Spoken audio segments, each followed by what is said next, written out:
sipping low key. I'm sipping low key and honest, my rider. I get those goosebumps every time. I'm around, cause I'm hard to make everything go fine.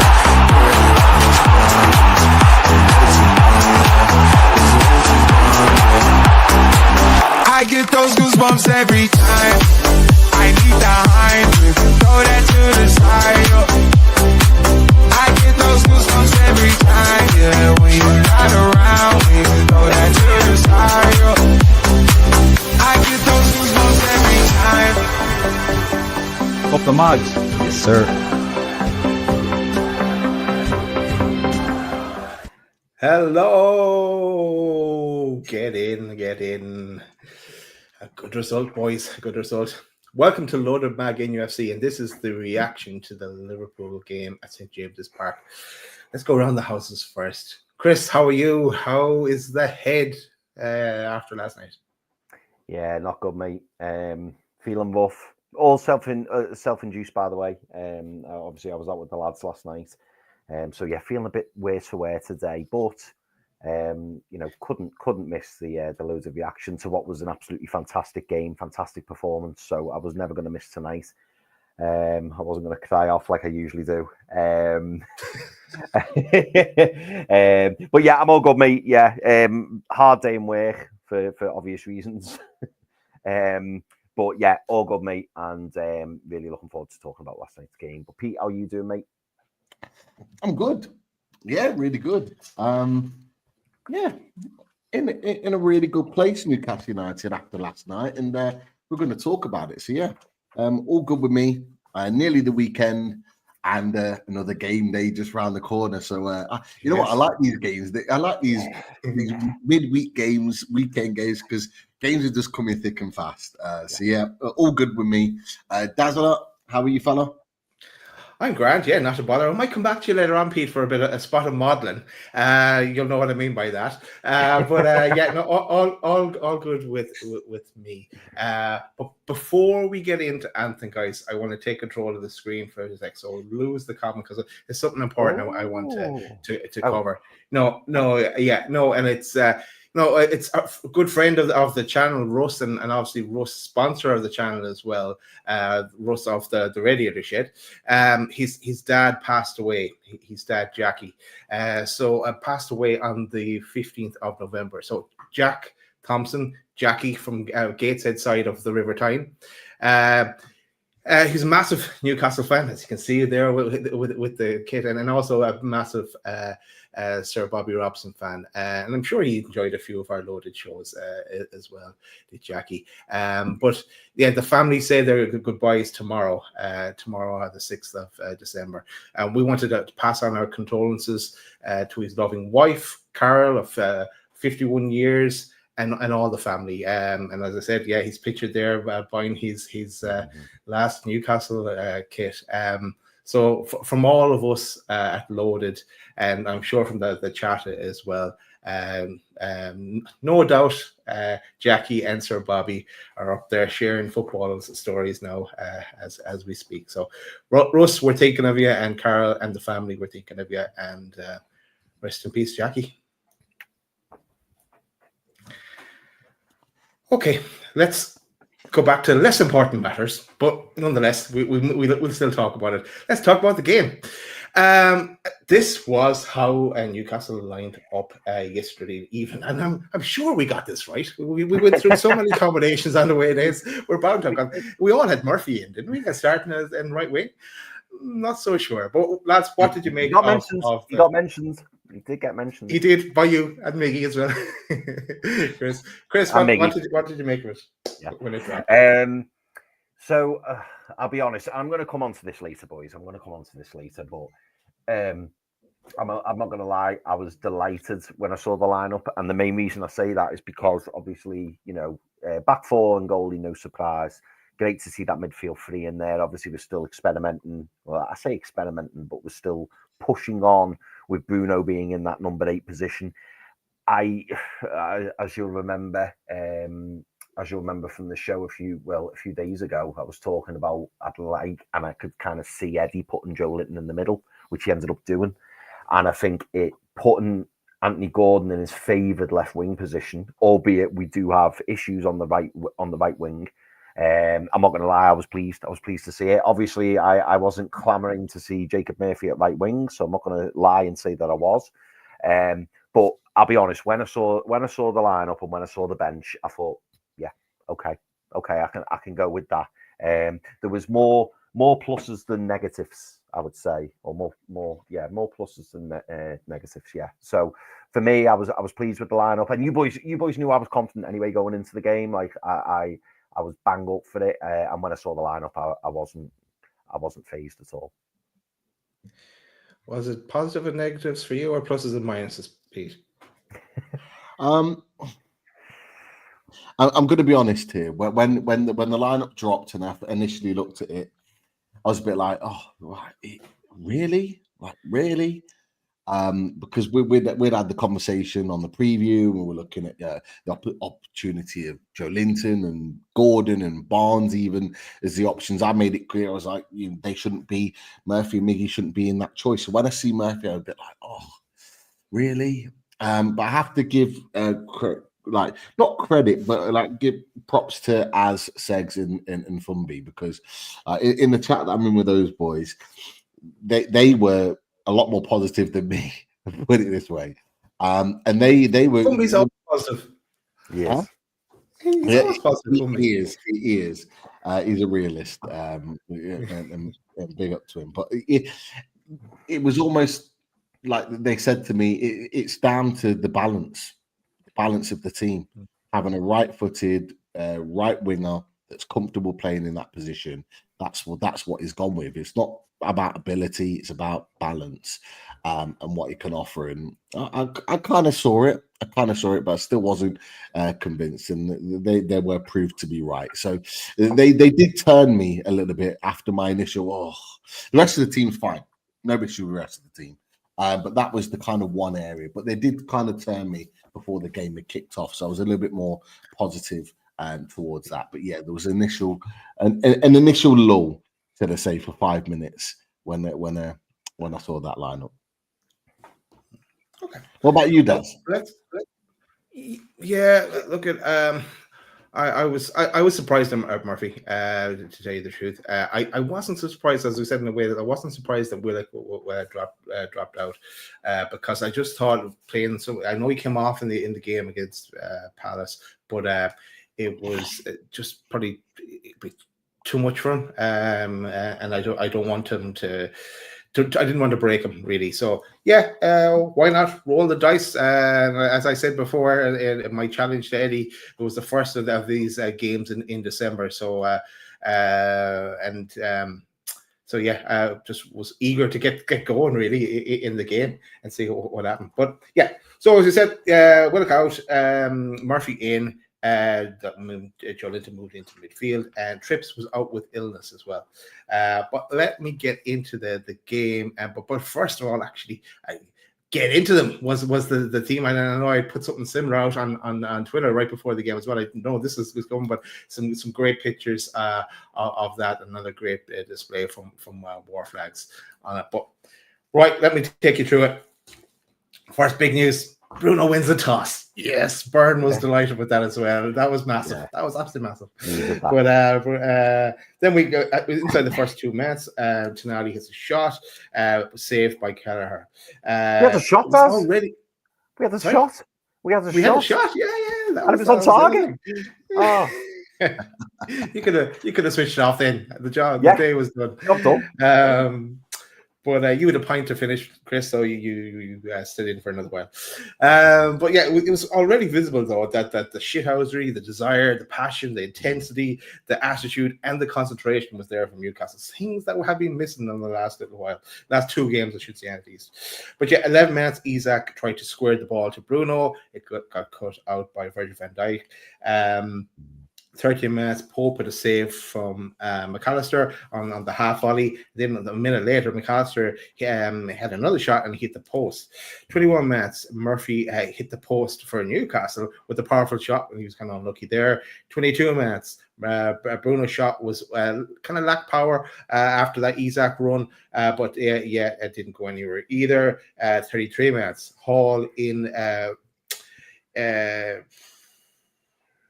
Hall was fed through from Isak. The ball kind of bobbled, was kind of a bit of an interception, but unlucky that he did not connect proper connection with that. Nothing came of that either.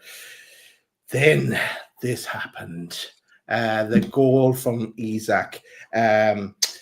Absolutely. Bruno pass, a lovely pass from Bruno, and Isak with that thunder bastard finish. What a shot.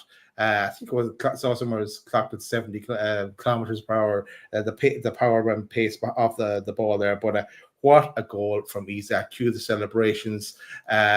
Newcastle, not only did they have a shot, they were 1-0 up against Liverpool, who were top of the league and flying it. Boys, what was the feeling like then?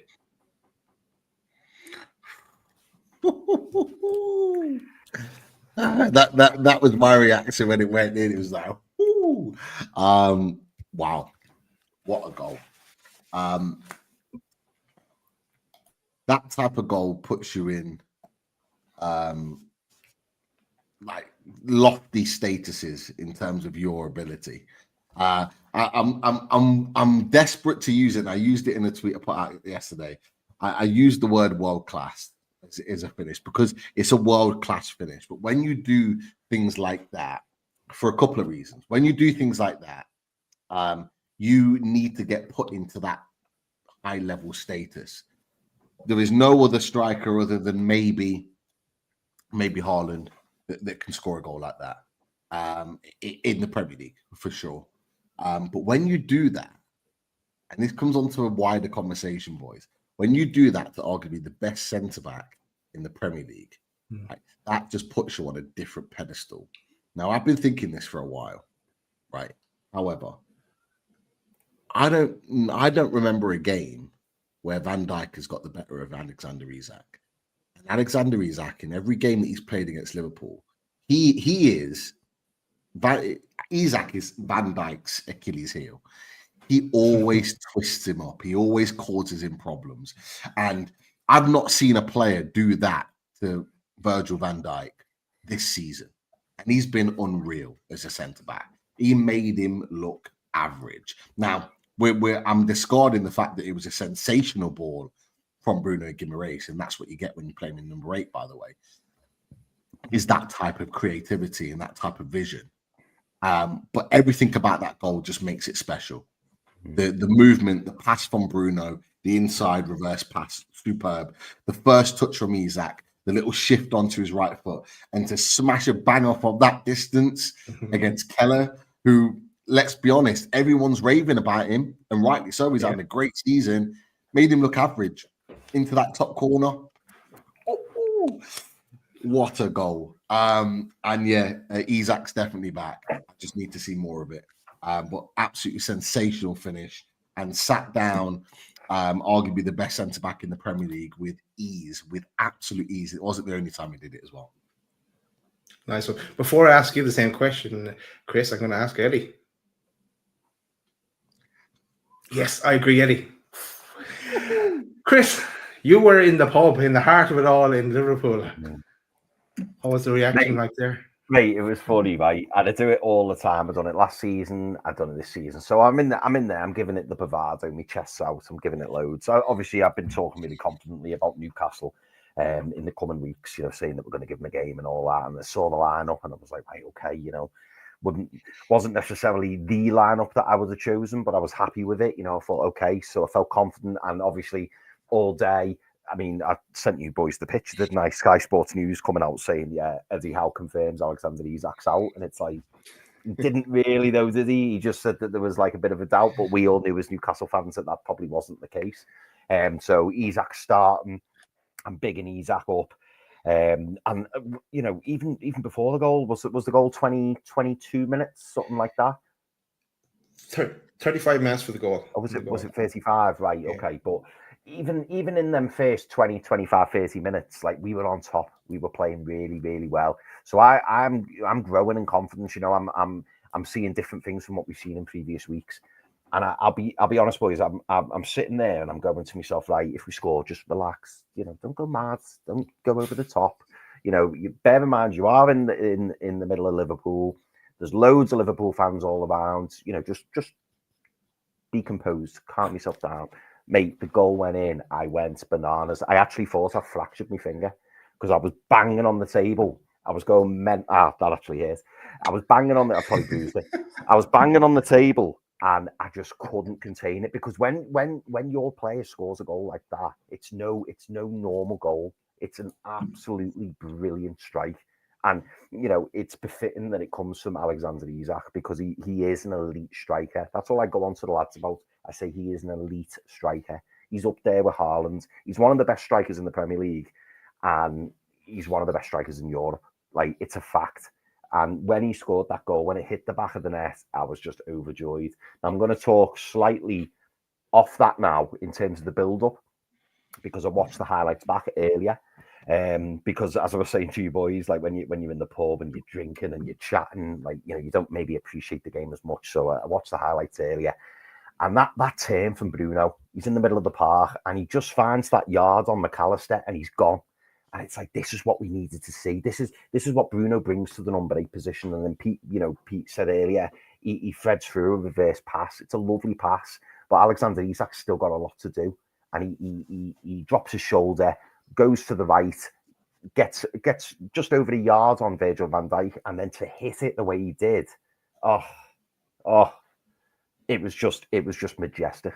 It was one of my favourite goals I can remember in recent times, just because it was emphatic. The word is emphatic. That's what it was, because Liverpool were coming in, you know, all cocky and, you know, we're going to put you to the sword. And you could see, even amongst my Liverpool mates, you could see there was a little bit of like trepidation. There was a little bit of nervousness because they were like, hang on, this isn't going how we planned or how we assumed. It was very much the performance of last season when we played at St. James's Park. Obviously, we ended up losing that 2-1, but we did go 1-0 up. And as soon as Isak scored, you could just see the blood drain from the faces because they thought, hang on a minute, this isn't part of how it's meant to go. And all of a sudden, they knew they were in a game. They knew it. And I'm buzzing at this point. I'm going bananas. But yeah, great goal, mate. Great goal. And yeah, what a way to start the game. And at that stage, you were still probably going bananas, Chris, but 2 minutes later, Gordon was in a one-on-one with Kelleher, but it was saved. Virgil van Dijk, he decided to knock his shoulder into Gordon, but VAR didn't get involved. VAR didn't get involved. Thoughts there, lads? Surely they get involved in something like that. It's a clear shoulder into the face. Pete. Well, firstly, Gordon needs to score. He has to score that. Like, it's a golden opportunity. It's a gift on a plate to put it 2-0. And you know what, lads? I'll be honest with you. If we go 2-0 up, I genuinely believe we go on up to win that game. I genuinely believe that. You've got to put those chances away. And it's the only kind of slight thing you could maybe say about Anthony Gordon's game is that, and this is not the first time he's had one-on-ones. He's had a few for England as well.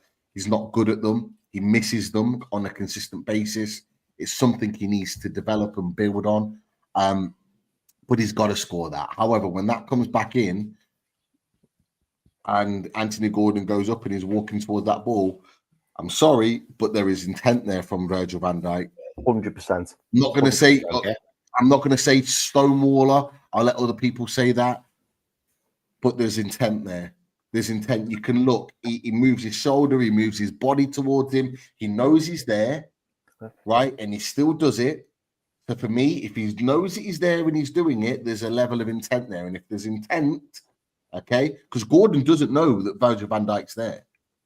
He doesn't. He doesn't know. He gets up and he's running towards the ball. He doesn't know Virgil van Dijk's there. So he's caught cold with it. But Virgil van Dijk knows that Gordon's there. That's the difference. And so therefore, There is a massive argument that is a foul, is a penalty. I'm not going to say Virgil van Dijk should be sent off for it, maybe a yellow card, but it's definitely a foul, and so therefore it would be a penalty. So that was my argument with that. There was 100% intent there. Yeah, I thought it was definitely a yellow card, and they should have got involved retrospectively and sort that out. Chris, anything else you want to add there on that one? I agree with Pete's assessment. The only other word I would add into it was cynical. I think it was cynical. He knew what he was doing. People will argue, yellow, red, but either way, I was disappointed that VAR just waved it away. Like I didn't like that. Maybe Daz, after you just mentioned, you felt it was a yellow. Maybe that's what VAR thought, and don't correct me if I'm wrong. I don't think VAR get involved if it's yellow. I think it has to be red. Either way, I still think, he's a very, very lucky boy to kind of get away with that, because when you watch the replays back, it's a little look over the shoulder and it's the arching of the body, as if to go, oh, I'm just gonna leave me shoulder here, knowing full well that Gordon's gonna make contact with it. So yeah, disappointing, and I did actually think as soon as it happens. Obviously, I'm screaming for it in the pub, but I did actually think, is just history repeating itself? Because obviously Van Dijk got sent off last season as well, so I was thinking, here we go, but it wasn't to be. Oh, and on the shot, by the way, 100% should have scored. He should have scored. He either takes a better shot or he tries to take it down the keeper. He does neither, and obviously, Kelleher makes a decent save, but I don't think the shot was great. So I'm not going to give Kelleher any credit there. He might redeem himself later on in this story, but 39 minutes with Virgil van Dijk rattled at this stage. But Murphy has a shot wide of the post. 42 minutes, J7 has a shot that went over the bar, but resulted in a corner. But that took us to half time. Newcastle 1-0 up. All of us are absolutely delighted. Just even with the performance, miles per hour, not kilometers per hour. What I saw it somewhere. I just saw the 70. I didn't. I meant to get the picture. Actually, I think I have it somewhere, but I never put it in the system to coin a phrase. But so we march on into the second half. More of the same, please. Right, but the Newcastle press was immense in that first half. The defensive performance, even from the likes of Gordon and Murphy, with the tracking back as well. So it's great to see. But what wasn't great to see though is on 49 minutes that Liverpool goal. So Jones gets his goal, misplaced pass from Hall. Salah picks it up. Hall who did a good job, and Salah tricky customer to try and mark. But Salah got in. He picked out Jones, and it is 1-1. Anything you want to say on that Liverpool goal, lads? Damn frustrated. Damn frustrated, honestly. Needlessly give the ball away in a position where we just need to be smart with the ball. We're on the counter. We just need to be smart. We need to make sure we're getting it to the right players. We had form with this throughout the whole game. At times throughout the game, I have to say, not for the whole game, but during times of just cheaply giving the ball away when we didn't need to. And they go on the counter. And when you have Mohamed Salah anywhere in and around your box, there's going to be danger there. He's got it about him this year, where everything he touches literally turns to gold. And look, it's a good run by Jones. Could have maybe been tracked better. He does kind of quite freely enter into the box, and he was really the only danger man. But look, he's still got a lot to do, even in the box, and it's probably the one place in the goal where Pope probably can't get to.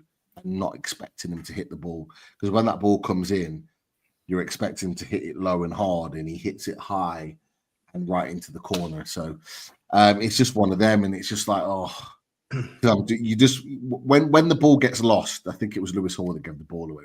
When the ball gets lost, you kind of saying, please don't, just don't let this be their way back in of our mistake, and it was, and then just Yeah, so frustrating. Really, really frustrating. But from a Liverpool point of view, they're going to turn around and say it's a great goal, great counter-attacking goal. So, yeah, and I didn't think it had the true reflection. Liverpool were okay at the beginning of that second half. We were by far the better in the first half, and I don't think it was on the balance of play at that point. I think this goal gave them confidence for what come next. Move on to that Liverpool goal. Yeah. Yeah, the only thing I'd add from what Pete said, who summarised it really well, is just, and I felt a bit bad saying this, but I hope people know where I'm coming from. Like, obviously Salah, massive danger man, massive, and he does really well. Yes, we made our own problems, but Salah, the form that Salah's in, he cuts it back into a dangerous area. But what I would say is, as good as the finish is from Curtis Jones, and it was a good finish. I don't obviously blame Pope because it was it was very, very quick. I was saying to the lads, and they were disagreeing with me, but me blue mate did agree with me.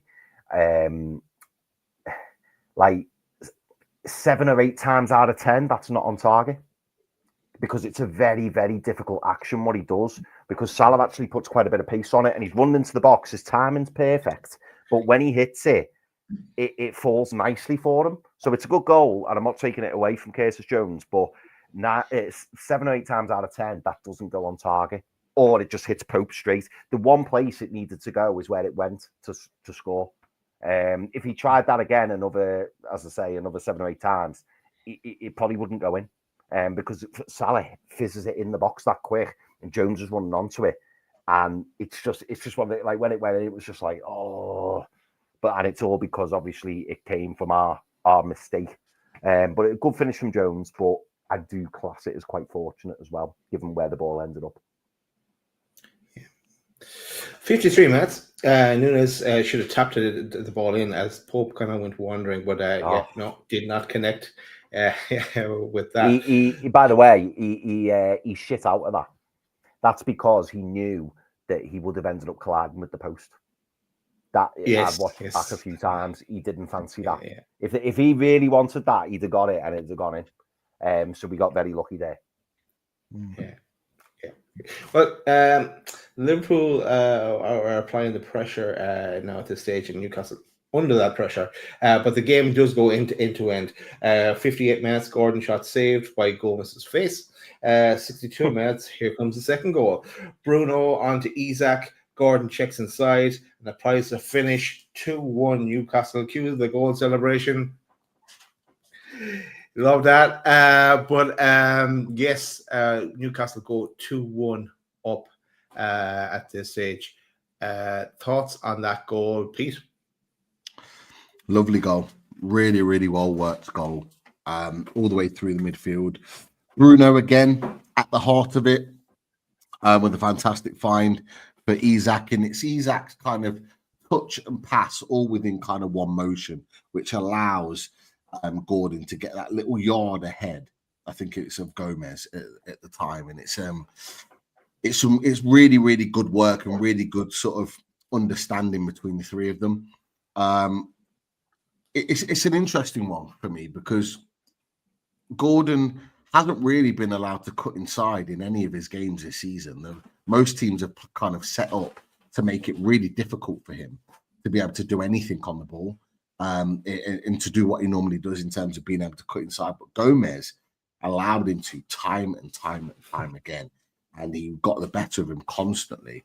If it was Kwanzaa, Gomez on that right hand side for Liverpool, they really kind of gifted it to him, but it was well worked. Cut inside, left his player for dead, and then just slotted it into that far corner. Keller got a touch on it, but when it went in, I just thought that's exactly what we needed. We needed that little something to hold on to at that point, and to be able to do that was superb. And at that point, I'm thinking, can we win it again? Are Liverpool able to go on again? Are Liverpool able to kind of react and go again off the back of that? Obviously, we know the answer to that, but at this point, I'm just glad that we were continuing to give Liverpool the game. But a really, really well-worked goal, and a goal that we've missed for a while to see.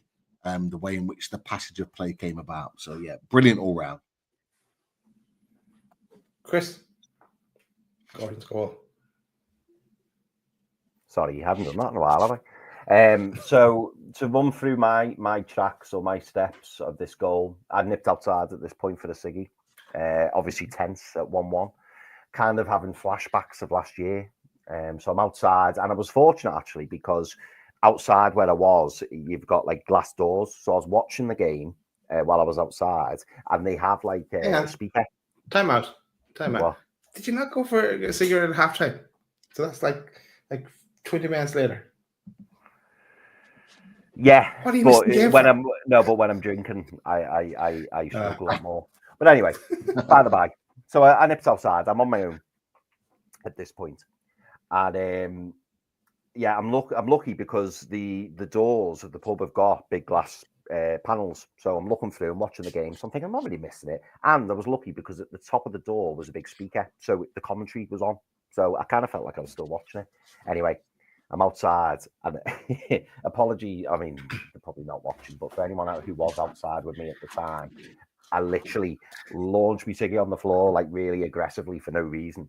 Ran back in the pub, done like a little lap of honour, ran over to the lads, and they were all devastated. Honestly, it was again one of the moments where you're like, just calm down, just relax. But seeing Anthony Gordon putting Joe Gomez on his arse for like the third or fourth time, but then to actually bury it was just it was beautiful. It was absolutely beautiful. Then I obviously caught after my little lap around the pub. I caught the whole celebration. But yeah, blue mates don't like Anthony Gordon. Red mates don't like Anthony Gordon. So the fact that Anthony Gordon scored, it just made it even better. Alexander Isak, who have been harping on about for weeks on end. Then Anthony Gordon, the man of the moment, the man that nobody in Liverpool likes. So yeah, it was a really, really good goal. And do you know what? It had vibes of I think it was Isak's debut at Anfield. And do you remember the goal? I'm sure it was the goal that got disallowed. The one that was offside, but quite clearly it wasn't. Yes. And I forget who it was who he put on his arse, but it was a Liverpool centre back. It might have even was it Gomez? It was a Liverpool centre back anyway. But the way he cut in, and then it was Gomez and Kwanzaa both coming in, and they both ended up on the floor, and the ball's in the back of the net. It was just it was brilliant. It was really, really brilliant. But again, the architect Bruno playing the ball into Isak, as Pete said, Isak, it all kind of happened in one motion. He controls it, and then just a little delicate ball that you kind of expect from like a cultured central midfielder. But when your striker who's that silky has got the capability to do that and the awareness to kind of do it, as Pete said, in one motion, and then just play like a little cute ball just into the path of Gordon, and Gordon controls, cuts in, bang. Oh, beautiful. See, Pete, this is why we didn't do the reaction show last night. We needed Chris's input into it today. And I'm surprised you actually made it. I'm surprised you didn't get walloped in the pub running around. So am I to a degree. I know one year it will happen. Because someone has to get punched. Someone is just going to come up from behind me. They'll either do a Van Dijk and shoulder me in the face, or you'll just see me at the deck because someone will hit me. I mean, if it was... like, just imagine if we were to win like 3, 4, or 5-0. Like, I reckon there would be like warrants out for me. I think people would be looking for me. But yeah, in the end, do you know what? In the end, and I'm fast forwarding a bit here. In the end, it was actually quite good banter because everyone kind of appreciated what we were watching as football fans. It was a good game, and it was end to end. And I think Liverpool as well, they're a little bit smug at the moment because they were like, oh, little old Newcastle not doing too bad. And given the run of form that they're on, I think, and the fact that we played so well first half, I think they were kind of like, okay, yeah, we can go with that. But anyway, I'll let you carry on. Yeah, I know what you mean. I know what you mean about the smugness. I got the "Don't ruin Christmas for us now, Daz" vibe as well. Yeah. But next one. Right, move on. 64 minutes. Pope save from a Jones header. Pope swiped it clear. 65 minutes. He's a goal ball in the net, but he was flagged offside. Rightly offside. he looked offside even before he received the ball.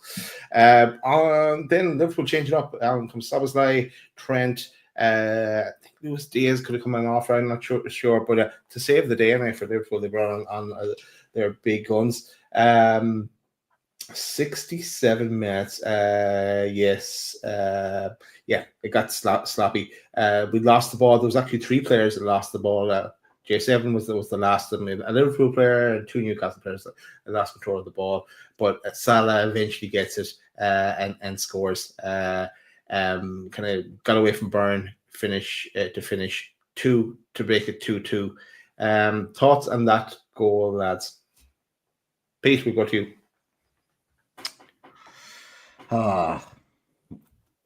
Again, a goal full of dread. I think from our perspective, it was a poor goal to give away because we started to almost panic as soon as Liverpool entered our box.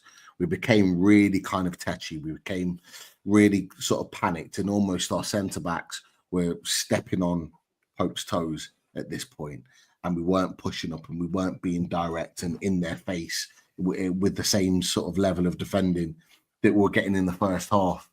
But ultimately, it was a good goal, and Salah is Salah. When you're playing against a player like that, you've got to contain him, and we didn't. What I will say is, players started to look tired. They've given so much into the game, and at this point, they were looking like they were sort of 1 or 2 looking like they were dead on their feet. In particular, Joe Linton really looked tired, and you don't really get that from him, but he did. He looked really tired. I'm not surprised he came off later on in the game. But again, it was a fantastic goal from Salah, fantastic finish. You can't do anything but be annoyed by the fact that you've conceded, but you can't argue the fact that he scored it because it was a really well worked goal. Chris, anyone in the pub making glances in your direction at that stage when the Salah goal went in? I think it was just disappointing, and I think because it's Mo Salah and we know how dangerous he is, it's disappointing. I think it's hard to criticize Pope too much, given that it is Salah, and I do think it was a really, really well worked goal. So I don't want to focus too much on Pope, but yeah, I was disappointed. I was disappointed because when we took the lead at 2-1, I kind of felt like we were going to hang on in there. Obviously, the warning signs were there because the subs came on. The big guns, as you described them as does. So yeah, it was very much backs against walls then, and disappointing to concede. But Mo Salah, he's in an incredible vein of form, and to be fair, he is an incredible player as well. So yeah, disappointing, but I'll be honest, deep down I was thinking, okay, a draw wouldn't be so bad, even though I still believe we could go on and win it. But Liverpool were in the ascendancy at that point, and I was getting a little bit nervous again, thinking of the vibes from last season. Cool. Let's move on. Cries of you're just a shit, Andy Carroll, to Nunes. I like that. I like that a lot. Disgusting.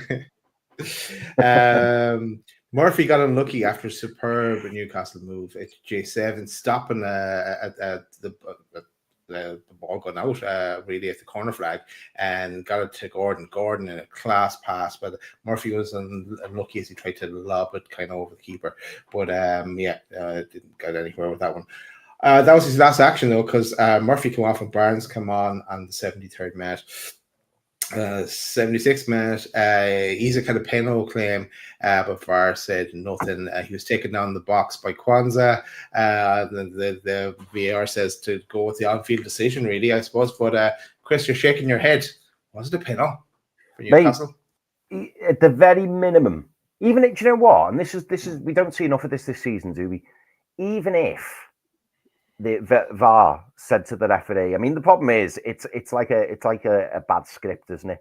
whenever the VAR tell the referee to go to the monitor, 9 times out of 10, it's to overturn the decision. But I'd love to see more of, do you know what? We're not 100% sure. We've watched it 4, 5, 6 times. Tell you what, just go and have a little look at it.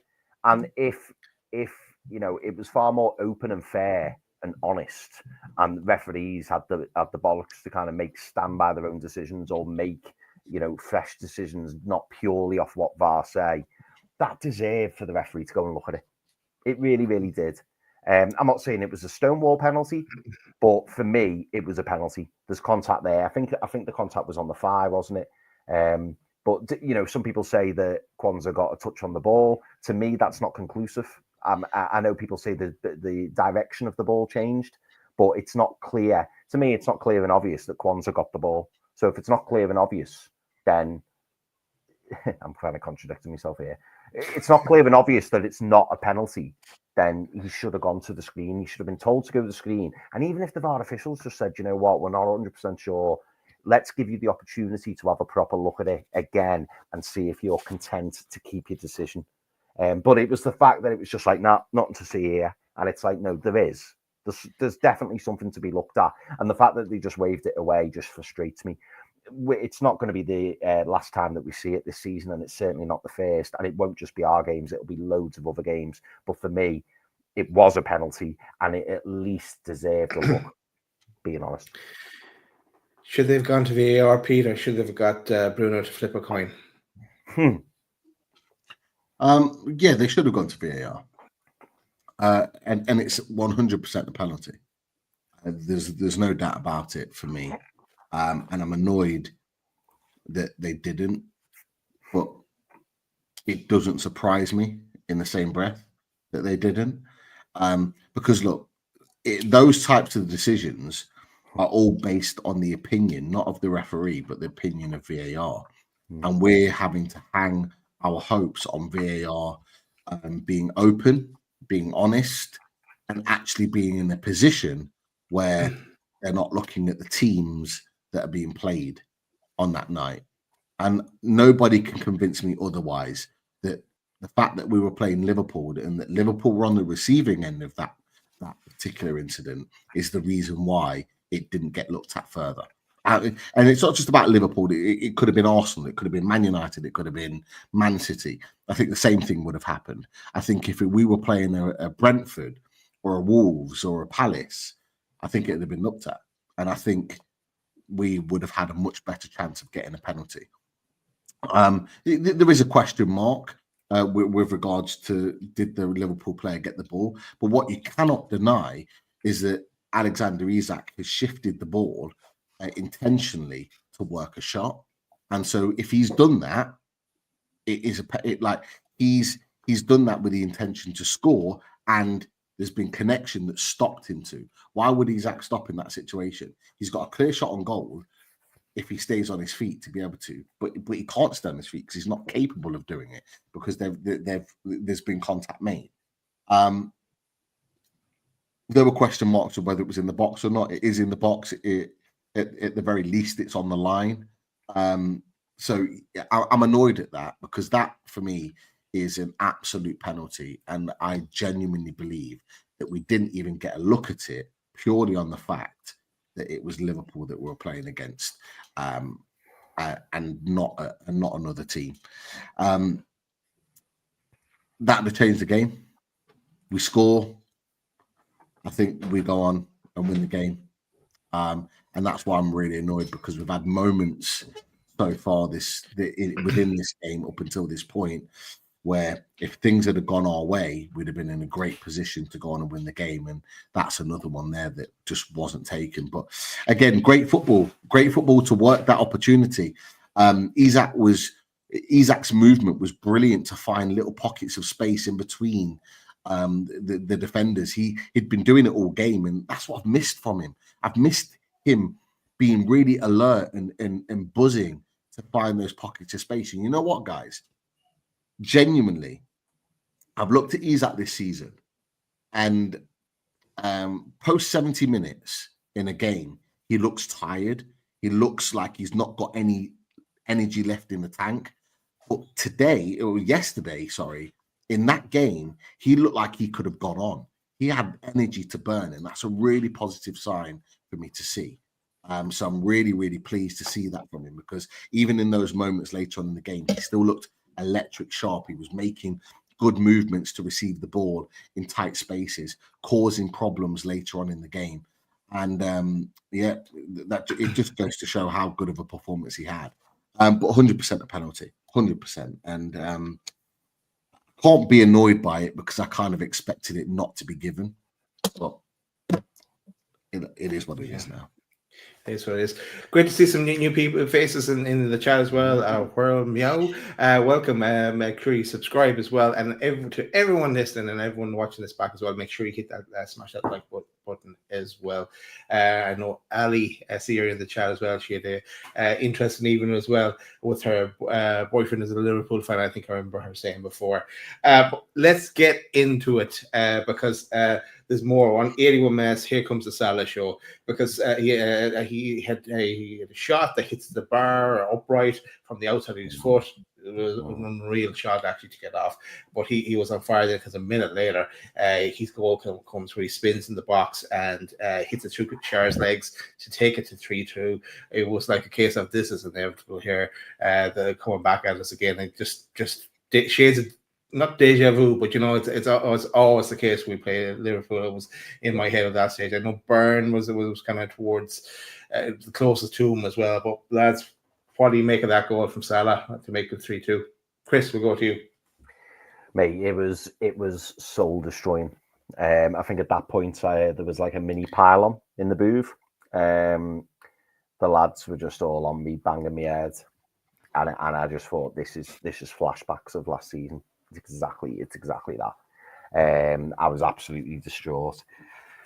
But again, it's frustrating because you can't give him the time and space to turn and swivel in the box and then get a shot off. And yes, it goes through Cher's legs, but you can't give someone like that the space in the box. I appreciate it was very quick and it was a bit scrappy, and you know, someone of his quality is capable of that. But it's just incredibly disappointing. And I'll be honest, I thought the game was done. And you know, we'd thrown away the possibility of a point in what had been a really encouraging match. But it kind of goes back to what we said with the previous equaliser when Salah made it 2-2. They're always capable of that. So players like him, you know, once in a lifetime. He's been absolutely sensational for Liverpool, and when he does stuff like that, you kind of just shrug your shoulders and just go, oh, like that's really, really disappointing.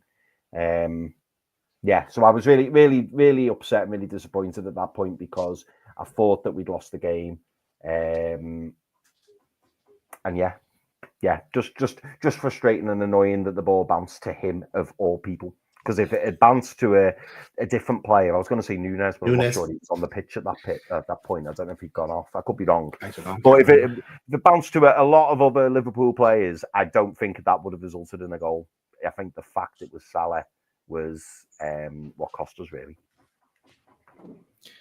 Pete, Salah, the Salah show. What can you say? The lads' legs were like jelly at this point. As soon as a Liverpool player enters the box, we were all over the place. The fact that, you know, balls are coming into the box and players are doing dummies. Liverpool players, and they're working the ball quite easily into the box, and our players are just reverting further and further back towards their goal. Just goes to show the impact that Salah has on opposition teams. Because as the game went on, we became really, really worried about his threat in the team, and he just looked as sharp as ever in everything that he was doing. So yeah, really frustrating at this point, and I'm not going to lie, I was defeated at that point, because I just thought, they've done it again. They've got the goal that puts them in the league. They hadn't been in the lead all game. And yet they got the lead when we didn't want them to have it, because at that point the boys looked tired. I said about Joe Linton previously for their second goal, giving away a really sloppy pass. at this point, he just doesn't get back to track and help and support the man. And he looked absolutely shot. And I'm not putting it on him, but I'm just giving an example of how much the lads are given to the game and how it was starting to take its toll on players. And so when he scored, I just think we're not getting back into this. I just think we've given away, a lead twice, and now we're 3-2 behind. And I just didn't know where the next goal was coming from. Thankfully, it did, but yeah, it's Mo Salah. Mo Salah is on a different type of level to any other player in the Premier League this season, and that what he did again just proved it. I've watched a few Liverpool games, and people have said, "Oh, Salah is literally creating everything for Liverpool," and you see it, and you go, "Yeah, he is in certain games," but he really is. Like he is the focal point of everything that's good about Liverpool Football Club at the moment. He's got to be in his bonnet, and it is really making a difference for them. So fair play to him. Great goal. Nothing he could do about it. Nothing Pope could do about it. Albeit maybe a slight positioning issue. He is slightly to his left. He could have positioned himself better, but I'm not going to hammer him for that because it was a great finish anyway. Do you know what, Pete? It happens so quick, doesn't it? It happens so quick. I mean, we have the advantage of seeing the replay and it's slowed down. But when it happened, it was just control, turn, bang. And all of a sudden, you could just see everyone was just shell-shocked. It was a really good piece of skill. It was. Yeah, it was. I'll use your phrase, Pete. I'm not going to lie. I feared the worst then. But as Liverpool brought on their big guns there, we and Pete, you alluded to jelly legs. We brought on fresh legs because the Longstaff come on, Tonali went off, Wilson come on, Gordon went off, Willett come on, J7 went off. 89 minutes. Yes. We have a Shar goal here to celebrate because Bruno takes a free kick, a looping free kick. Oh, and it goes over Kelleher's head. He couldn't get to it. If he had stretched, he wouldn't have got to it. And Shar slides in as the ball is kind of going wide and connects with it and directions points it into the goal. 3-3. And let's talk about that goal from Shar. Chris, how's the pub looking now at this stage? And your mates were smacking you on the head earlier. How many laps are you doing? Mate, do you know what? Weird, and God's honest truth, I didn't celebrate it. Really strange. And I think the reason... No, deadly serious. I was sat down at this point. Deadly serious. And I think it's because I was still in mourning. And the goal went in. And it was more like a gasp. It was more like, oh my God, thank God. Really strange goal, like great delivery from Bruno, very, very deep. And at first, when he plays it, I thought, when you watch it, and I thought, oh, is it too hard?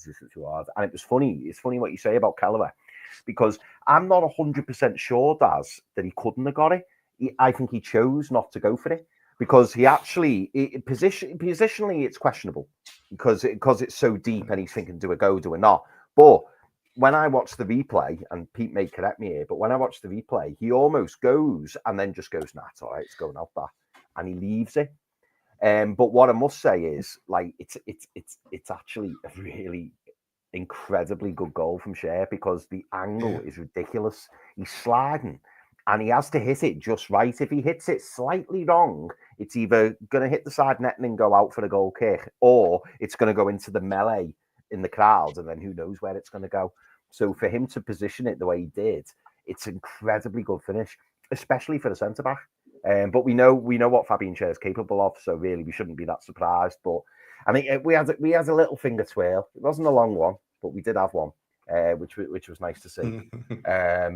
But yeah, I'll be honest, compared to the other two goals when I was going mental, as I say, I'd already kind of in my head resigned the fact that we weren't going to get anything from the game. So when we scored, I was more in shock, and I was like just utter relief, because I think all the emotion drained out of me at that point because I'd settled myself for, we've been beaten. It's happened again. It's happened again. That's what I was thinking, that chant that fans sing. But no. Fully deserved. because we shouldn't have lost the game. We deserved to get something from the game. People would argue we deserved to win the game. But yeah, fantastic finish, and I think it was a fitting. Well, I'll say a fitting end to the game because I know we're probably going to talk about something that happens at the end of the game. But it was a fitting. It was a fitting goal because it meant that Newcastle avoided defeat, which would have been really, really bad. But yeah, they were my thoughts on it. Shar's goal for you, Pete. Yeah, it came as a bit of a shock. As I said, I at that point when Salah scored the third, I didn't think that we would get back into the game. So it was a nice surprise, relief, happiness that we managed to get back in the game. And I was confident once we'd scored that we'd see it out. I didn't think we'd made the same mistake and kind of throw it away at that point. And I was the opposite. The way we got the ball and we ran off, put it on the spot, it was like, can we go and win it? Have we got enough time to go win it? Because you looked how deflated Liverpool were. They didn't expect it. They thought that Salah goal had won them the game. And so when Shaw, I mean, look, the technique that Shaw, and to be fair, he was honest. He was honest in his assessment after the game and said, it wasn't necessarily meaning to score. He was just trying to put it back into an area, and it managed to go in. But the fact that it goes in, hits the post, and goes into the far corner. Oh, it's brilliant to do that from the angle that he was. But the keeper should have got it. He could have collected it quite easily. Do you think he could have touched it? I don't know. I think he could have. You see when he goes for it, he goes to collect it, but because it's and so then goes like that, goal, and he's coming out so far away from his goal to collect it, he almost kind of does. He goes to get it, and then his hands go back. So he thinks, "I'll just run it out for a goal kick and waste a bit of time." I think that's his mentality to the ball coming in. That if it goes out, I can just kind of trot along, pick the ball up, waste a little bit of time. It'll add another minute and a half onto the game, and therefore we're in a position where, from a Liverpool perspective, that they're seeing out the game. So I could see kind of what he was thinking in that moment. I just don't think he anticipated somebody to not give it up. No. And Fabian Shaw didn't give it up. He kept going. He kept making that run. Managed to get something on it, and it's a lovely finish, whether he meant it or not. It's a lovely finish, and exactly what we needed. If he'd have played it straight across goal, there's an argument that Wilson was on the far post ready to tap it in anyway.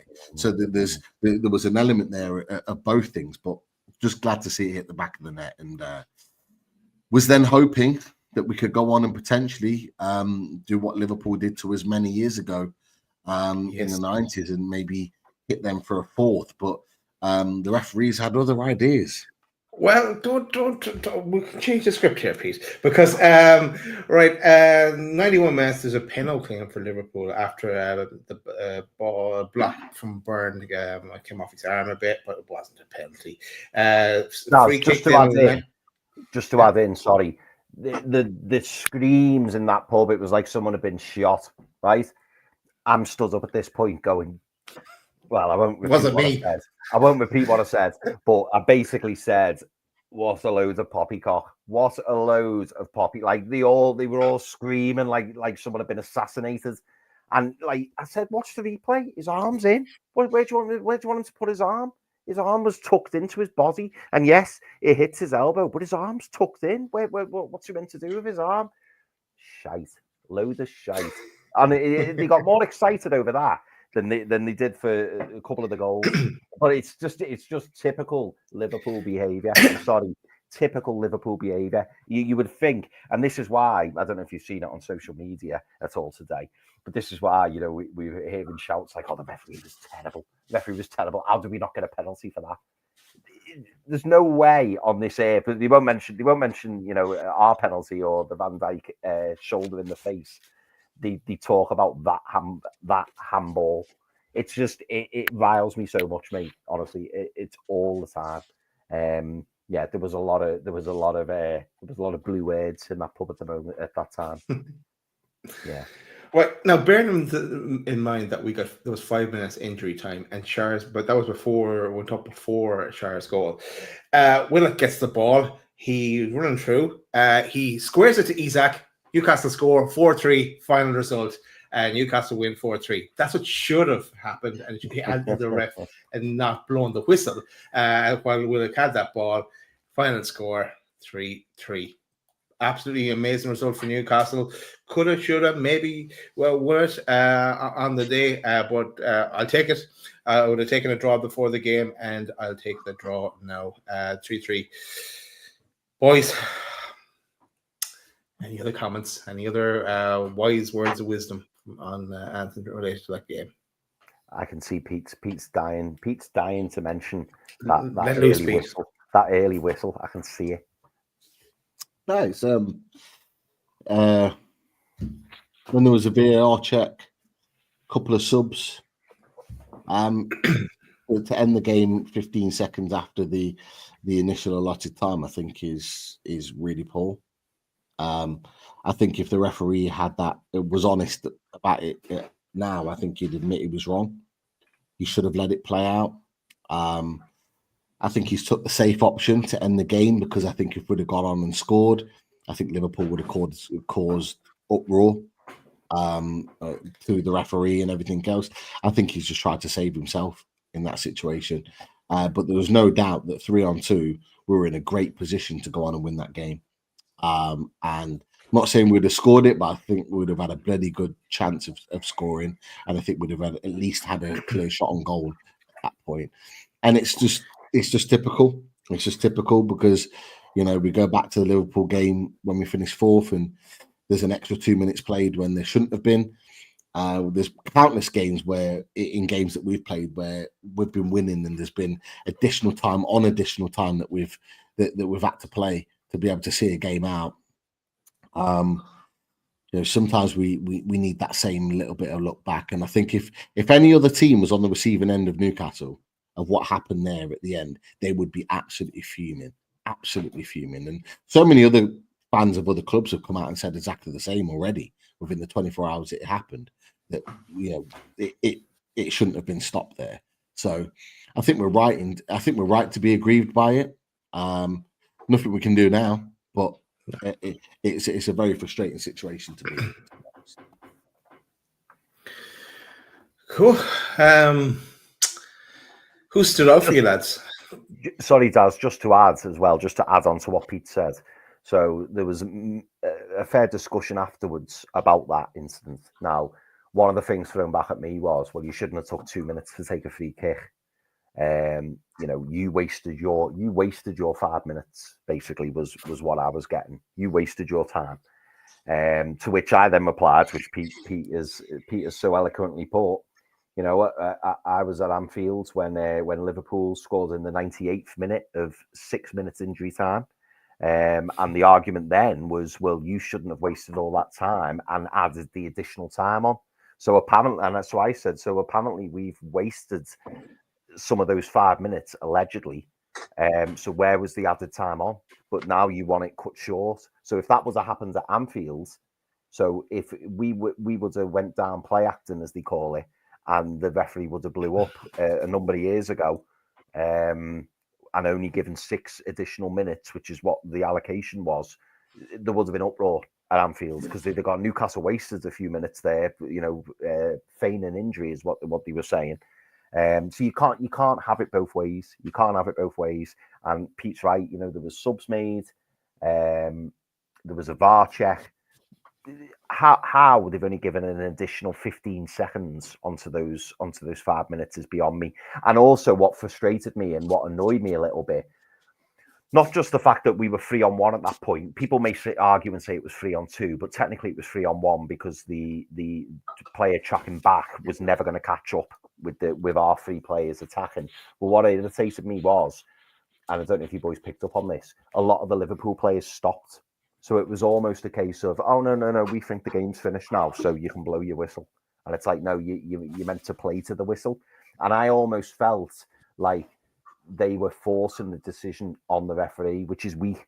The referee should have gone, no, the game's over when I blow my whistle. But when you watch it back, you can see a lot of the Liverpool players just like, oh yeah, time's done now, time's done. So we'll ease off a little bit. And I do think that has a little bit of a reckoning on the referee, because I think the referee has been weak and he's gone, oh yeah, I'll blow the whistle, even though we were on the attack and we were in the final third of the pitch. I just think it's a really poor decision. Mm-hmm. Boys, in the interest of time, I think we're going to go to the questions and comments. Let's see what the chatters have to say. And I know they'll probably touch on some of the points we came to ourselves as we were going through the match rundown. Yeah. Chris, what have you got for us? Well, firstly, big shout out to Magpie Stew, who's become a loaded ultra. So good man. Thank you very much, Magpie Stew. Great to have you on board, mate. We've already touched on this, but I'll whiz through it. So Tom Dixon says, how did Virgil van Dijk not get sent off for that challenge on Gordon? We should have had a penalty. We did discuss that, Tom. Very, very frustrating, mate. Lee Jones, I'm not going to get into this, Lee, but I did want to flash it up. He says, are you concerned that VAR continues to miss big decisions that change the outcome of games? Absolutely, mate. Absolutely. But this is an ongoing thing. I think, like I said earlier, this isn't going anywhere. This is going to continue, unfortunately. And it's just frustrating that we were on the receiving end of a bad decision, unfortunately, or a number of bad decisions, you could argue. But I'm going to bring this one up, Lee, and it kind of goes back onto the topic we've just been talking about. If Liverpool had been attacking in the final seconds, would the referee have blown or not? No, he wouldn't. Pete? No. No. But that was part of my argument. Is if it was the other way around, it wouldn't have been the case. I'm convinced of it. It was the fact that he didn't want the backlash from Liverpool, the manager, and the media, effectively, which is what would have come. It would have come regardless. It's easier to say time's up to Newcastle and have a little bit of frustration on the night and then nothing else afterwards. Or if it's Liverpool, you've got Sky, you've got BT or TNT, you've got all the others commenting on it because it's had a massive impact on Liverpool. And that's the difference. Yeah. Interestingly, two people have kind of said the same thing here, so I'm going to throw both up. Rich Moneymakers, our resident Chelsea fan. Rich, hope you're good, mate. Thank you so much for tuning in. Rich says, the only problems you guys have got is that other teams do fear your attack, so you need players to break down a low block. And Rich, we've kind of been talking about that, so that's a really good observation, mate. But I'm also going to bring up Rich Joblin. Rich Joblin, good evening to you, mate. He says, have we found our Achilles heel in playing against a low block? Is that the problem? If so, how do we achieve performances like last night when teams just sit in? There must be a way. I suppose that's what Eddie Howe gets paid the big bucks for. But what would you boys say in response to that? I mean, again, we saw much improved performance yesterday, but we did kind of expect it, lads, because we knew what kind of game we were in for. Are we going to have the same kind of issue against Brentford at the weekends? Like, Daz, what do you think? Against Brentford, no, I don't think so, because I have a feeling that in away days, Lewis may talk about how they're leaking goals. Away days, which will drop tomorrow morning, actually. Tomorrow morning, keep an eye out for that one. But yeah, against Leicester, Van Nistelrooy's Leicester and Ipswich, maybe that could be the. And we've been coming to the same conclusion ourselves over the last number of weeks, and it's been talked about on Top Table Talk as well. Great show actually during the week as well. I listened to that as well, boys. So yeah, and I think we've been saying as well. Give them the ball, as in go try and have a shot, and then they're going to come at you, and then that will leave spaces to go attack again. Is what we're kind of getting at. But it would be nice to have something to unlock a low block. Yeah, Pete, you have the same feeling? Well, in isolation with Brentford, no, because Brentford are an attacking team, so I think we'll have space in them behind to exploit them. I think it will potentially go into our favour. the thing I've talked about is how to beat a low block, and it's what we're saying in the build up to Palace. Give them the ball. Give them the ball. When you give the opposition the ball, they hold the possession, so they're going to push you higher, which means they're going to move higher up the pitch, which means you can exploit in and behind on the counter. Exactly what happened against Liverpool. Exactly what's happened against Tottenham. Exactly what's happened against Arsenal. That's what we've been able to do. Chelsea at St James's Park, exactly the same. Give them the ball and let them come to you so you can exploit them at the back. That's how you stop a low block. But if a team is going to sit there and give you the ball and say, break us down, first and foremost, as we saw against Liverpool, is that you need Bruno Guimaraes near it, further forward up the pitch. And the reason being is because he is the most creative. He's the one that's creative. He's the one that can make the difference in that moment moving forward. You see the ball to Isak. He played lots of other passes, key passes further up the pitch than he would have been playing as a number 6 that influenced the game in a positive way. You look at Gordon's goal, for example, further up the pitch, playing the ball. He is allowing the opportunity to exploit oppositions further up the field. So that's one way of doing it. The next thing is scoring the first goal. We need to score the first goal. As long as we can break a team down and score the first goal, I'm always confident that we're going to. Liverpool is an exception here because they're an exceptional football team. But in most cases, if we score the first goal, I'd be confident that we would limit opposition teams to a minimum amount of goals. And so that would give us a platform for us to build on. So there's a few things that we can do in games. It's not easy, some of these things that I've talked about, but things like playing Bruno further forward and giving the opposition the ball and being a counter-attacking team, it works. It's worked for West Ham, apart from the season, worked for West Ham the last 4 years. And they've played European football and won a European trophy playing that way. Man United, for as much as we dislike them, for as much as we say that they're a load of rubbish and they're a bad team, they've won 2 trophies back-to-back seasons off the back of playing that style of football. You know, there are teams out there in the league that play that way and play it really, really well. Forest are doing it this season. Look at where they are in the league. It can work, but you've got to have a set team and a set style and a set approach to be able to make it happen. Yeah. No, I think that's right, mate. Right, a few more questions before we wrap up. Rich Doblin, just to kind of touch on what we were talking about earlier, unpopular opinion, I thought the ref blew as Pope was just about to throw it. That said, there should have been more time than the allocated additional future stoppages. And yeah, Rich, that's kind of what we were talking about earlier, mate. Tom Dixon says Nunes was shocking last night. He was. It's just a shit Andy Kerr. I've said this because I got tagged by Fumby actually earlier on today. I didn't see it until we were on live. About Nunes, because he knows I've talked positively about Nunes previously before he signed for Liverpool. Yeah. And if anyone's expecting consistently good performances from Nunes, like they're not going to get it whilst he's at Liverpool. I've been absolutely convinced. Fulham have just scored a third, by the way. Flipping out. 3-1 Fulham. Yeah, Iwobi again. It was a fantastic goal. I'm not going to lie. It was a brilliant finish. But with Darwin Nunes, he will play his best football once he leaves Liverpool. Whoever he signs for, you will see a completely different player.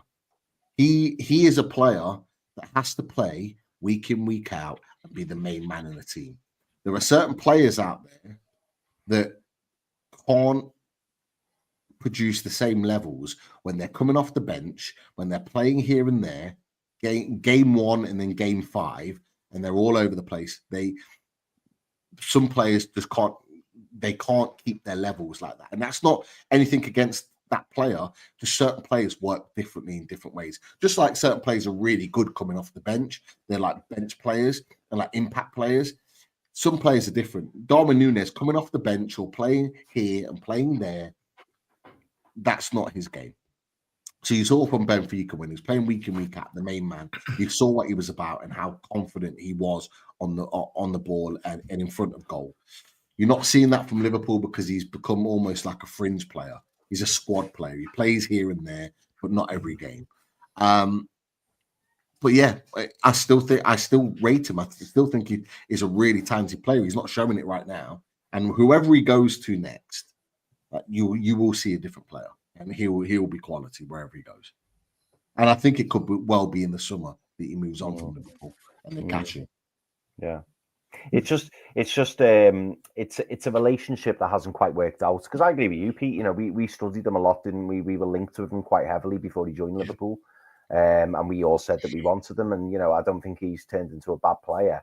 But I agree with what you're saying, and that I think he needs to be the focal point. And you know, even under Klopp, I've seen him have a couple of good performances on the bounce, and then doesn't play. And you're like, well, why do you keep dropping him? Why, you know, and it's easy for people to say, oh, you know, squad rotation, they want to look after the players. And you think, well, yeah, but Mo Salah plays every game. Mo Salah plays, unless, of course, the rest of them, you know, maybe against a weaker opposition. But he needs to be that player who plays week in, week out. But now Jurgen Klopp didn't fancy him. Clearly, Arne Slot's not all that keen on him. So it probably is that he does need to move on in order to favour his career. And he'll probably end up going back to Europe. And I agree with you. I think whoever he joins, he will probably be their marquee signing, and you'll probably see a completely different Darwin Núñez. So no, I agree wholeheartedly with you, mate.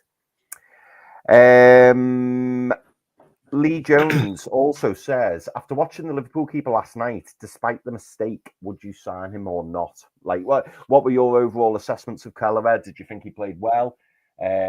Is he still a player that would be of interest? I mean, obviously, anyone who hasn't watched it, I appreciate you may not watch it, but honestly, it was a fantastic show. We did an away days with Neil Atkinson from the Anfield Wrap. Very, very knowledgeable fella. And we did actually get on the subject of Kelleher, and he did say that Liverpool would probably accept in the region of 25 to 30 million. Correct me if I'm wrong. I think that's what he said. I would be interested at that price, but Pete, what are you interested at that price? Is it a player that you think we should be looking at, given that it's acknowledged we probably do need a new number one? What are your thoughts? I'm not sure. I'm not sure. Look, nobody can argue that he's had a brilliant season. But you boys will know, because I've said it previously. Up until this season, I've never really been 100% convinced on him. I've seen him when he's been used sparingly for Liverpool, and I've not really thought he's been all that. He's had a run in the team this season, and he's looked good. He's played well. For me, I need a ready-made goalkeeper, and I don't necessarily think he's ready-made yet. Not to play week in, week out on a consistent basis. There's certain traits that I think this Newcastle United team needs: height, good aerial ability, and the ability to command his box. And there's some of those traits that I would want in a goalkeeper that he doesn't have. And so that's just my assessment on it. I'm not saying he's an awful goalkeeper. I think he's a good shot stopper. I think his price will be something that Newcastle United would want. But I'm just talking about what I would want in a goalkeeper: height, good shot stopper, commanding his area. And I'm just not sure that he has that right now. And so I'd be looking for a goalkeeper that gives that. But that's just my personal opinion. Dazzler? Yeah, so I just had a recall sending you guys a voice note right before kickoff, because I was watching it on Premier Sports 2 in Ireland, and on that they had John O'Shea, former Man United player and linked with the Irish setup as well. It still is actually part of it. But so he just be talking to Cuban Kelleher a lot. He made out that he was asked kind of the question, where did he think that Kelleher would end up next summer? He kind of suggested London clubs or Newcastle was what he mentioned. Or so whether there's a bit of interest there, I'm not sure. But I think he'd be a good addition for us. Look, my favorite was Marmashvili, who was incidentally is a Liverpool player just on loan at the moment. So they're going to have Edison and Marmashvili. So yeah, Cuban Kelleher is beyond the move. He has to be a number one. I would seriously consider him at that price point. Yeah, I'll be honest, as because of the price and knowing what 25-30 million gets you these days, I too would be interested. I mean, I take Pete's point. He's certainly not the finished article. Yeah, it is one for you, Pete. You can only have Keller or Trafford. Who'd you pick? I'll be honest with you. I think Trafford long term, but for right now, I pick Keller. And I think long term, Trafford, his ball playing ability with his feet, I think he's a decent shot stopper, and I think with time, he could become a really good goalkeeper for Newcastle if we were to sign him. He wouldn't be my first choice, even Trafford. He wouldn't be my first choice. There are other goalkeepers out there. I'd be going into the European market to get Newcastle's next goalkeeper. But again, these are just my personal opinions. I need height, I need shot stopping, and I need commanding of his area. After that, I've got playing with the ball at his feet. After that, Pope ticks so many boxes and is so good for those reasons. Keller doesn't have that, but Trafford's not bad physically. I think he's quite tall and he's not bad at commanding his area. Again, but he still needs work himself. He's nowhere near the finished article. So that's kind of where I'm at. I'd probably go Trafford long term, Keller for the here and now. But yeah, I'd be looking further afield for a goalkeeper personally. And the thing about it is we're linked to all these players because it's easy and it's the Premier League and it's close to home. But as we've already talked about and as already been reported, Newcastle United, I think, are going to be starting to look further afield for players now under this new kind of structure. And so I don't take too many English-based players in terms of playing in this country. I don't take them too much as gospel because I think with our situation with money and all the rest of it, I think there's probably better value out there. Yeah, no, I agree. A few more questions, boys, and then we'll wrap up. I have a question for you guys as well towards the end. My question could be what you were going to ask, because I think you asked the question earlier and I rudely interrupted you, so I do apologise. But I'll ask my last one, and maybe it is that, so I could be wrong. Ian McKenna, I did like this one, Ian. Can we play you every week and hopefully win one? That is kind of where I'm at with Liverpool at the moment. Because if we can play like that against Liverpool every week, it would be great. But it would be nice if we won one. You are right. One word answer, boys. Tom Dixon says, who's going to win the Premier League? I'll kick us off. Arsenal. Liverpool.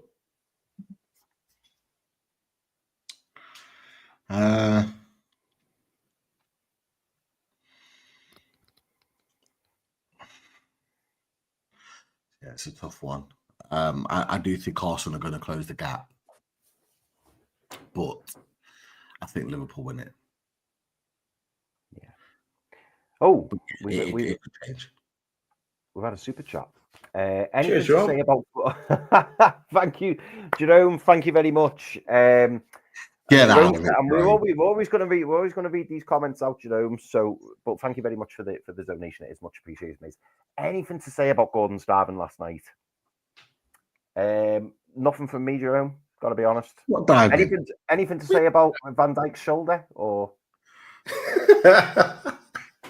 Or the Kwanzaa, is it Kwanzaa trip? Kwanzaa trip? Or the referee in the back pocket, killing the game a minute and 45 seconds earlier than they should. I don't know. For Jerome, this. He's a miracle. There's your answer.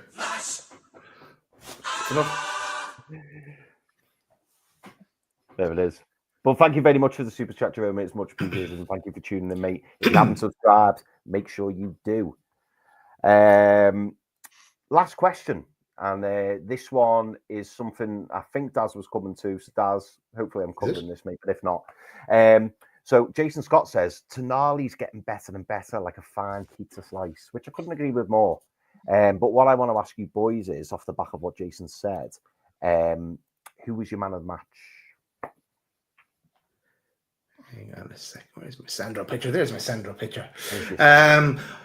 Oh, man of the match, yeah. I segued away from that because I thought it might take another half an hour if we because there was so many great performances. It was. We can do a quick one. You're only allowed to pick one player. I thought Sandro was class. I thought Gordon was class. I thought Bruno was class, got 2 assists. I thought Isak was unplayable. I'm going to go Isak. Why not? Give him such a hard time. Go with Isak. It's a good choice, mate. It's a good choice. Pete, who was yours? Alexander Isak. Alexander Isak was unplayable, in my opinion, against Liverpool. I thought he was absolutely superb. But big shouts out to Bruno Guimaraes in the number 8 position, and Sandro Tonali again massively impressed me. Won't get the stars and the accolades because he didn't get goals and assists, but what he gives to the team in that position is brilliant. Yeah. Sorry, Pete, I was laughing. Jerome is back. Jerome, thank you so much for the super chat, mate. Jerome says, anything to say about the Diaz shirt pull pen? What? The holding back outside the box and then let him go as he went into the box, yeah? So what, do you want a free kick outside the box? Because you can have the free kick outside the box. Make the box bigger. Yeah, you can have the free kick outside the box, but when he lets go before he enters the box, and then he proceeds to just stack it on his own to the floor, what can you do? You can have the free kick, Jerome, no problem. The free kick. My answer back to Jerome is wow, it's very nice. Next one, Jerome. We can do this all night. Thank you so much, Jerome, for the super chat. It's very generous of you, mate. And you know, these are key points that you're bringing up. But yeah, I think we'll leave it there. Well, thank you so much.